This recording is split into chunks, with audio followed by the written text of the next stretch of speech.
Happy Thursday. Thank you for joining us today. I'm Keith Tebow here for our weekly conversation with the mayor of the city of Fall River, Mayor Paul Coogan. Mayor, how are you today? Not bad, Keith. How about you?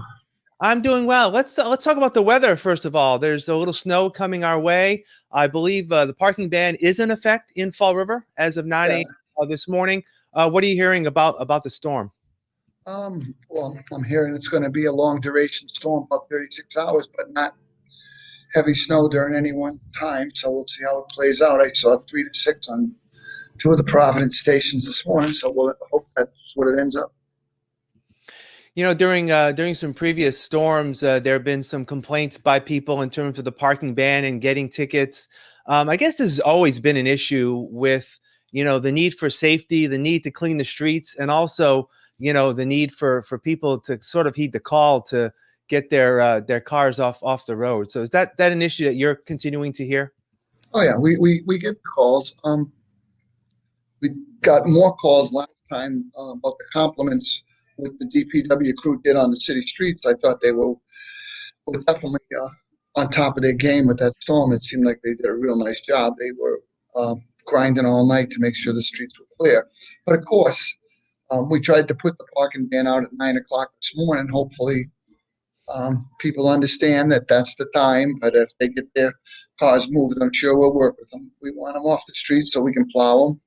It's access questions for emergency vehicles. There's a number of factors that go into a parking ban, and that's why you see them all over New England. Yeah. It's part of a storm. I mean, there's nothing you can do. We definitely want people to have the streets cleared, the sidewalks cleared themselves. But again, we want to make sure our emergency vehicles can get through. Yeah, and on another note, even though you had mentioned that this is going to be a light snow but a long duration storm, I know it's still a day away. But last week the Winter Bridge event was sort of postponed because of the cold weather. Any ideas on when that decision will be made? I know it's not just your office's decision, but the group as well. Have you heard anything? I believe there's going to be a ribbon cutting tomorrow at 3 o'clock. We should all be out there then and get that up and going. They've done a lot of work to it this week. If you drive by, you'll see a marked difference in it. There's a fence up, there's some fire pits, there's some benches. And again, we'll get a few activities out there and go forward from there. It's been a really limited time in Fall River for what you can and can't do. And that's just a little thing we're trying to put together to have a diversion for some of the young people and their families. So let's see how it goes. Yeah. All right, shifting now to the vaccine distribution in Fall River. Yesterday, the governor announced that those 65 and older can start to get some appointments to get vaccinated. And as of this morning, as we're recording this, there's been some issues with the state's online portal as more people are trying to get in. I guess the site has crashed this morning for people to try to get appointments. The governor also announced that there are plans to help communities, those that are harder hit with COVID, and Fall River is one of the 20 in terms of providing extra support. Have you heard from the governor's office in terms of any type of extra support that they're going to provide the city? Yeah, the support they're providing us is educational. It's going to help us with recruiting people to go out and get a vaccine. It's not vaccines, and that's what yesterday morning the lieutenant governor and I spoke. She told me about this new plan that they have for 20 communities that are considered high risk, but it's educational, it's recruiting. I said, can we just do the people that want a vaccine first and then go after the reluctant participants after? Because if we can get the more people we get that want a vaccine, that want to come in, I think it'll make the city a safer place. And we have tons of people that call this office all the time. Where can I get a vaccine? Where can I get a vaccine? So the more vaccines we get, the better we can get rolling. But educational seemed to be the forefront of what they were trying to promote, getting the people that don't want a vaccine or the hard to reach people a vaccine. And we are well on top of that. You look at last week when we did our little housing authority thing, we had a handicap van, we had buses, we had individual drivers. We had people driving up. We can coordinate anything that they will allow us to do. All we need is the vaccines to get people there for. Yeah, and you had mentioned in a news report this week that Bristol County appears to be behind in terms of the allocation of the vaccines based on as compared to the number of COVID cases. We're still in a very red region, if you will. And any updates on that, or is the city still going to get That doing little a lot? graph made its way around the state house and around some of our neighboring communities, and it shows that we're the only county where we've had more positive cases than we have doses.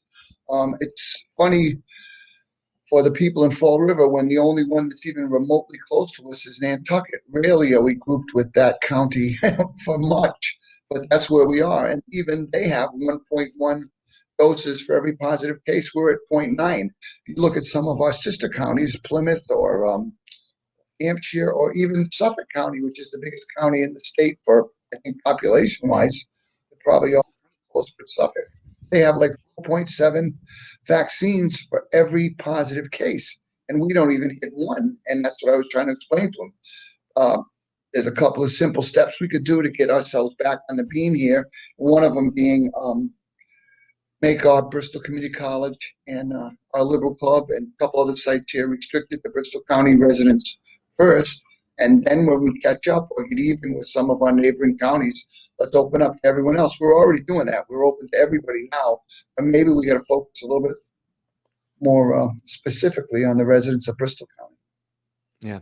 And the mass vaccination site in Dartmouth, I believe, is going to be open, I believe, next week. I know they're starting to take reservations there as well. So that may help regionally in terms of getting more people in. And I know the governor's pushing for more use of that, those mass vaccination sites. But as you know, Mayor, for cities like Fall River, transportation is an issue. Oh, it is.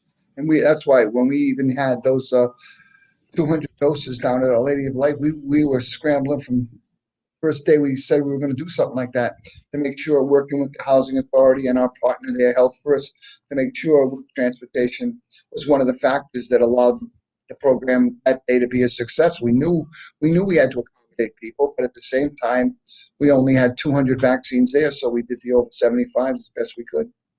Yeah. All right. There continues to be some backlash, Mayor, on the school committee and its handling of the allegations of inappropriate behavior with the superintendent, Matthew Malone. Emails leaked over the past week, detailing some of those allegations.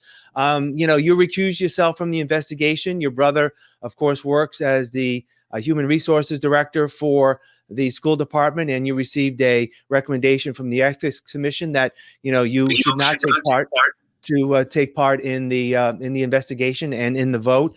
There's more growing pressure on the committee to take action. Where do you stand right now on this situation? Well, I can't really comment. Stuff that's in the public sphere is obviously very, very unsettling, and it's not the way things should be running in Fall River. Fall River for far too long has had these kind of controversies and things swirling around. We don't want that here.